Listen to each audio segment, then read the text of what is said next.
Por que que Deus, na sua economia, no seu propósito eterno, por que que Deus permitiu que tantas coisas acontecessem, no caso de tantas, da queda, do pecado, das trevas, da maldade, e por que que isso consta no plano de Deus, por que que isso acontece, como que Deus planejou se revelar à humanidade. Ou seja, temos que ter uma visão ampla do supremo propósito de Deus, a fim de que nós compreendamos de fato a sua vontade.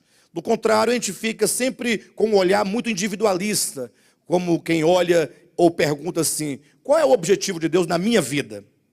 Que você seja feliz, que você não tenha doença, que você, ao morrer, vá para o céu.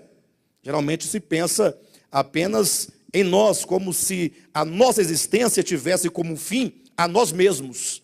E pelo contrário, nós vemos na Escritura, em Colossenses capítulo 1, versículo 16 e 17, que todas as coisas foram criadas por meio dele, nele e para ele.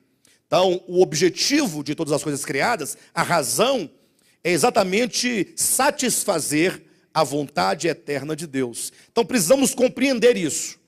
Todo discípulo de Cristo, todo servo de Deus, precisa compreender toda a vontade de Deus.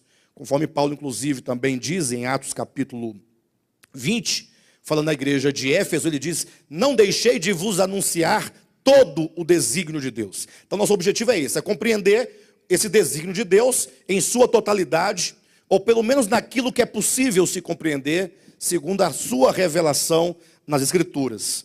Muitas coisas talvez nós não podemos entender, porque Deus também não revelou.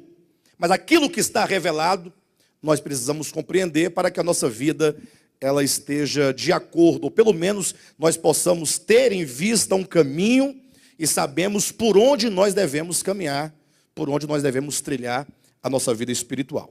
Tá bom? Vamos então abrir aqui Hebreus capítulo 2, a partir do versículo 5. Ou melhor, somente o versículo 5. Depois nós retomamos a leitura. Pois não foi a anjos que sujeitou o mundo que há de vir, sobre o qual estamos falando. E eu meditando acerca desse versículo, e mesmo procurando em comentários bíblicos, para saber o que se comenta, o que se diz acerca desse texto, sobretudo quando Paulo afirma, quando ele diz, sobre o qual estamos falando.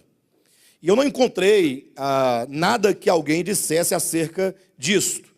Porque quando nós lemos o capítulo 1, todo ele, e o capítulo 2, do versículo 1 a 4, que são os versículos que precedem o versículo 5, não é possível ver de imediato ou de maneira clara que ele estivesse falando acerca de um mundo vindouro.